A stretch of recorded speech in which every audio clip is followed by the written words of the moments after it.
Senhor Presidente, Senhor Primeiro-Ministro, Senhoras e Senhores Membros do Governo, Senhoras e Senhores Deputados.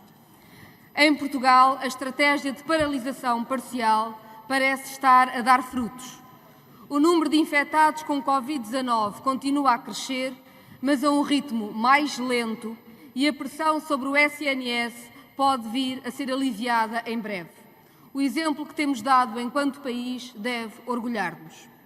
A situação sanitária é ainda preocupante e exige prolongamento das medidas de redução de movimentos e de limitação de contacto, bem sabemos. Mas essas medidas, que não podem desaparecer de um dia para o outro, não dependem apenas do estado de emergência.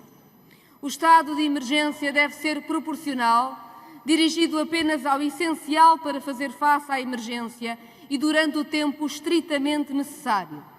E se os dados que temos hoje se confirmarem, o tempo estritamente necessário não precisa de estender-se para lá de abril. Existem outros mecanismos que, sem ferir direitos constitucionais, serão os capazes e suficientes para uma nova fase. As preocupações do Bloco neste último período de estado de emergência não se alteraram. Reforçar a capacidade de resposta do SNS e apoiar os profissionais de saúde. Responder à crise social e económica e defender o emprego e o salário. Registamos que neste decreto há aproximação a algumas posições que vimos repetindo.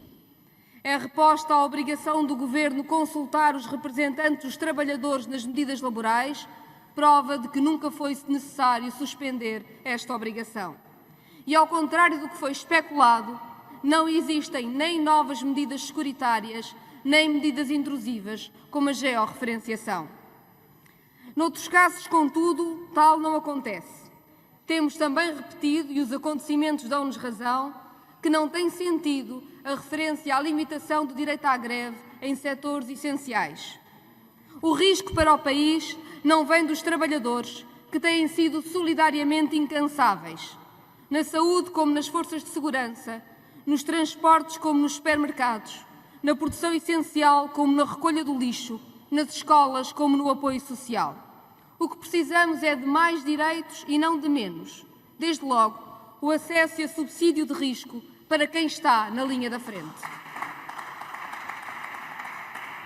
O perigo, hoje, vem de patrões irresponsáveis que usam a crise como desculpa para despedir, ou que colocam a saúde dos trabalhadores em risco, obrigando-os a trabalhar sem condições de segurança, negando o teletrabalho, expondo trabalhadores de grupos de risco. Por isso, temos defendido que o Governo pode e deve ir mais longe no exercício dos poderes que o estado de emergência lhe confere. Requisição das clínicas e hospitais privados que fecharam para apoiar na resposta aos lares de idosos e outras necessidades urgentes. Proibição de todos os despedimentos e reintegração dos precários despedidos, como condição de acesso das empresas a qualquer apoio público, e estes apoios devem ser reforçados. Proibição da distribuição de dividendos, em linha com os alertas lançados pela própria Comissão de Mercado e Valores Mobiliários. Proibição de comissões bancárias e limitação dos spreads, para que os apoios cheguem ao resto da economia. Mais apoios sociais a quem perdeu o emprego e às populações mais vulneráveis. E que a garantia de acesso a bens essenciais se transforme em redução de preços e seja duradoura, para que nenhuma família, agora protegida pela proibição de despejos e de cortes de água, luz ou comunicações, fique atolada em dívidas no final deste período. Hoje, a EDP decide a distribuição de quase 700 milhões de euros em dividendos, enquanto a generalidade das famílias luta para pagar uma conta da luz que é injustamente alta. Na próxima semana, a Galp decide a distribuição de mais de 300 milhões de euros em lucros aos acionistas, depois de ter despedido dezenas de trabalhadores precários. Grandes empresas, como a Sonai e a Jerónimo Martins, admitem também a distribuição de dividendos. É aqui que a ação urge e o decreto de estado de emergência dá poderes ao Governo para impor medidas de sensatez económica. queira o Governo usá-las. Nestes últimos dias, algumas vozes, patronais sobretudo, tentaram encontrar contradição entre resposta sanitária e resposta económica e social. Que ninguém se engane.